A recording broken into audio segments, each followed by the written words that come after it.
Hey, can we talk? I have a minute or two, but is this about my email from yesterday? Huh? No, I had a really rough day and I got chewed out at work for something I didn't do. Yeah, I had a terrible day at work too. My boss made me work late. It was the worst. Well, I was really upset and I just didn't know how to handle it. 1 second. Just checking a text. Okay, what did you say? I said I was really upset. Well, why don't you go for a run? That always helps me. I don't want to go for a run. What do you have against running? I don't have anything against running. I was just looking. You need to calm down. It can't have been all that bad. Don't get so upset. Okay. Well, I have to go. Go for a run.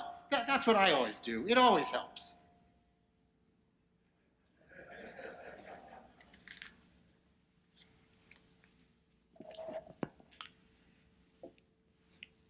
In the Zoom world that dominated the last year and a half, only one person could talk at a time. Sometimes that meant that only one person did all the talking and everyone else did all the listening. I imagine we all know the maxim, we have 2 ears and 1 mouth so that we can listen twice as much as we speak. That was supposedly said by the Greek philosopher Epictetus, or maybe Diogenes, or Onassis, or maybe Zeno. That's the problem with good maxims. No one knows their true origin. During this time of incredible stress and isolation, a listening ear is essential. Rabbi Jonathan Sacks wrote, "Listening lies at the very heart of relationship. It means that we are open to the other, that we respect them, that their perceptions and feelings matter to us. We give them permission to be honest, even if that means making ourselves vulnerable in doing so. A good parent listens to their child. A good employer listens to their workers. A good company listens to its customers or clients. A good leader listens to those they lead. Listening does not mean agreeing, but it does mean caring. Listening is the climate in which love and respect grow."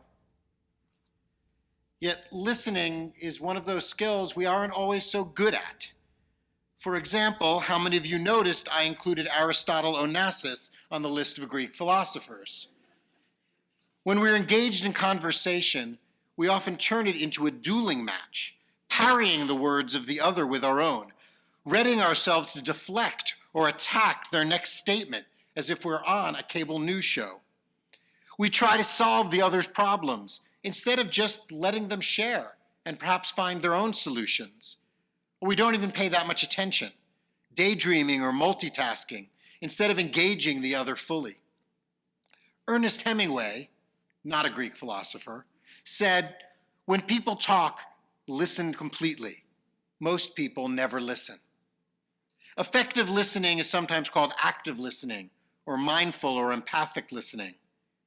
The opening dialogue between Cantor and me is exactly what not to do when listening to someone else.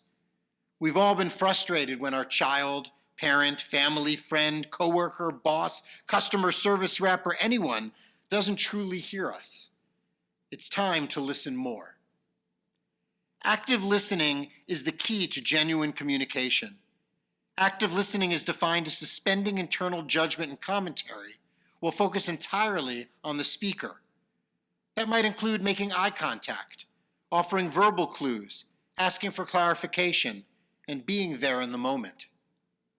Listening, authentic listening, should not include planning your response while they are talking, but focusing exclusively on the other person. Often people feel the need to one-up the person speaking, sharing an even more dramatic and bigger story than the one they were just told. If your first response to someone sharing is a statement that starts with "I," you might not be listening, but speaking back at them. We interrupt instead of waiting. Friends are those rare people who ask how we are, and then wait to hear the answer. That was said by Ed Cunningham, who was also not a Greek philosopher, but a former football player and TV analyst. As Jews, we are constantly reminded of the importance of listening. The first prayer our kindergartners are taught is the Shema, which means listen or hear. From Deuteronomy 6:4, it is shared at every prayer service. It is traditionally said upon rising and going to sleep. It is the last phrase said by a dying person. The core of Judaism says we should be listening. The act of listening is the key to unlocking bounty and blessing in Judaism. In Deuteronomy, as the Israelites wind down their wandering in the wilderness and prepare to enter the land of Israel, Moses instructs them emphatically, using the same word twice, Shema.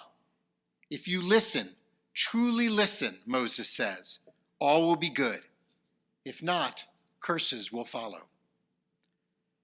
As much of Judaism stresses good listening, the Bible is filled with moments where things would have gone much better if people had just paid better attention and asked confirming questions. What really did God say to Abraham in telling him to sacrifice Isaac in the Akedah? Maybe Jonah should have paid a little more attention to God's instructions. Abraham didn't hear the pain in Sarah's cries about Ishmael. Isaac didn't listen to his wife or either of his sons for their struggles.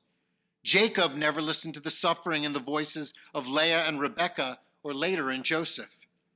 Maybe things would have gone a little smoother in the wilderness if the Israelites' immediate reaction to the laws of Exodus wasn't to say, Na'aseh v'nishma, we will do, and then we will listen.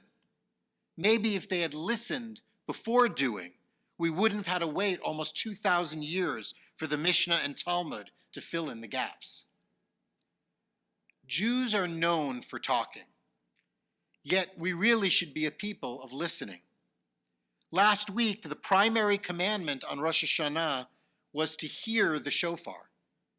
Often we just let the notes flow by us, noting the quality of the blowing this year, the length of the Tikiyah Gedolah. Instead, we need to truly hear the cries of the shofar as the alarm clock to change our lives for the better. Doing a better job of listening to others would be an excellent first step. The Greek philosopher Heraclitus said, if you are lost, you feel afraid, and you don't know what to say, then listen to our God. Okay, that was actually Reformed Jewish composer Doug Kotler, but I thought we would throw in another Greek philosopher in the mix. Listening to God is hard because we don't necessarily hear any words. Listening to each other can also be challenging. When you are truly there for another person, hearing their pain, providing them a source of strength, love, and compassion, then you are listening to God by connecting with their soul. If you haven't been listening up till now, here's the summary. We have 2 ears and 1 mouth, so that we can listen twice as much as we speak. Let us all truly listen.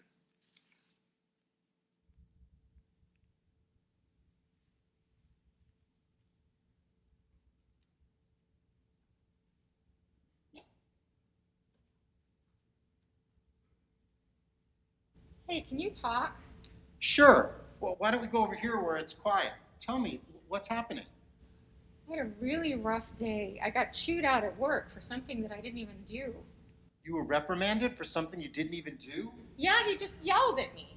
How did it make you feel? I'm still so upset. How'd you leave it with your boss? I didn't say anything. Wow, that must have been very frustrating. It was. I just needed to share it with someone. Thanks for letting me vent.